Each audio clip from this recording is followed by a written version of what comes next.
భగవద్గీతలో కృష్ణుడేం చెప్పాడు? ఫలితాన్ని ఆశించకుండా కర్మ చెయ్యన్నాడు. నాకు తెలిసి ఈ శ్లోకాన్ని తూచా తప్పకుండా పాటిస్తున్నది ఈ హీరోలకు ఫ్యాన్స్ అంటూ తిరిగే ఇప్పటి యువతే. ఆ హీరో కోట్లు తీసుకుంటాడు, ఆ డైరెక్టర్ కోట్లు తీసుకుంటాడు, కాని మీరు టికెట్ కొని, పెట్రోల్ పోయించుకొని, చొక్కాలు చించుకొని, గొంతు పోయేలా అరిచి వాళ్లని నిలిపిస్తారు. మరి బదులుగా మీకేం వస్తుంది? ఒక్క రూపాయి రాదు. అయినా చేస్తారు, ఎందుకంటే మీరు కర్మయోగులు. లాభం లేకపోయినా కష్టపడటం మీ రక్తంలోనే ఉంది కదా. మరి అసలు మీలాంటి నిస్వార్థ జీవులు ప్రపంచంలో ఎక్కడా ఉండరు. నిజంగా మీ పాదాలకు నమస్కారం పెట్టాలి. ఎందుకంటే మనిషన్నాక కాస్త స్వార్థం ఉంటది. నా కెరీరేంటి, నా బ్యాంక్ బ్యాలెన్స్ ఏంటి, నా భవిష్యత్తేంటి అని ఆలోచిస్తాడు. కాని మీరు ఆ స్వార్థమే లేదు మీలో. అసలు మీకోసం మీరు బతకడం ఎప్పుడో మానేశారు. మీరు బతికేది ఒక హీరో సినిమా కలెక్షన్ల కోసం. మీరు బతికేది ఒక పొలిటికల్ లీడర్ అధికారం కోసం.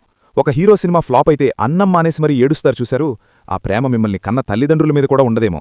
అసలు మీ టైంని, మీ ఎనర్జీని, మీ జీవితాన్ని అవతలివాడి స్టార్డమ్ కోసం ఇలా ధారపోస్తుంటే త్యాగరాజు కూడా మీ ముందు చినబోతాడు.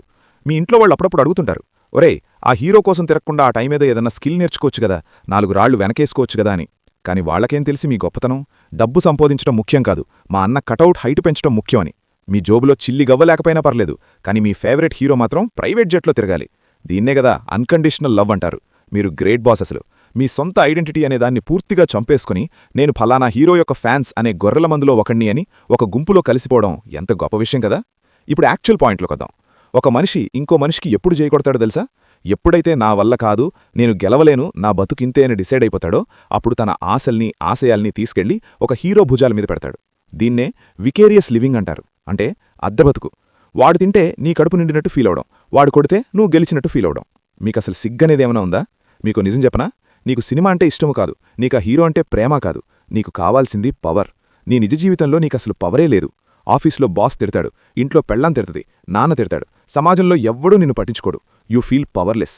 నీకు నువ్వు ఒక బలహీనుడిగా ఫీలవుతున్నావు. ఆ బలహీనతని కవర్ చేసుకోవడానికే థియేటర్లోకెళ్ళి అరుస్తావు. ఆ అరుపు నీ ఆనందం కాదు, అది నీ ఫ్రస్ట్రేషన్.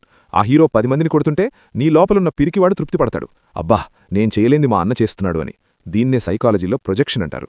నీ అసంపూర్ణమైన వ్యక్తిత్వాన్ని ఆ హీరో రూపంలో పూర్తి చేసుకోవడానికి ట్రై చేస్తున్నావు. అంటే ఆ హీరో కేవలం ఒక బొమ్మ కాదు, నీ ఫెయిల్యూర్ని కప్పుపుచ్చుకునే కాస్ట్యూమ్. ఒక మిడిల్ క్లాస్ కుర్రాడు ఆటోలో తిరిగి, బస్సులో వేలాడి, కష్టపడి సంపాదించిన డబ్బును తీసుకెళ్లి కోట్లు సంపాదించేవాడి మీద వెదజల్లుతుంటే ప్రపంచంలో ఇంతకంటే పెద్ద జోకేదైనా ఉందా? నువ్వు థియేటర్ దగ్గర పాలాభిషేకం చేస్తున్నావు, వాడు ఫామ్ హౌస్లో పాలరాతి మేడలో ఎంజాయ్ చేస్తున్నాడు. నువ్వు ర్యాలీలో జెండా మోస్తున్నావు, వాడు ఏసీ కార్లో కూర్చొని నీ వైపు చూసి నవ్వుకుంటున్నాడు.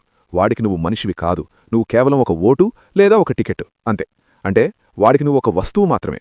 వాడి పిల్లలు ఇంటర్నేషనల్ స్కూల్లో చదువుతారు, వాడికోసం చొక్కా చించుకునే నువ్వు మాత్రం ఉద్యోగం రాక రోడ్ల మీద తిరుగుతుంటావు. అయినా నీకు బుద్ధిరాదు.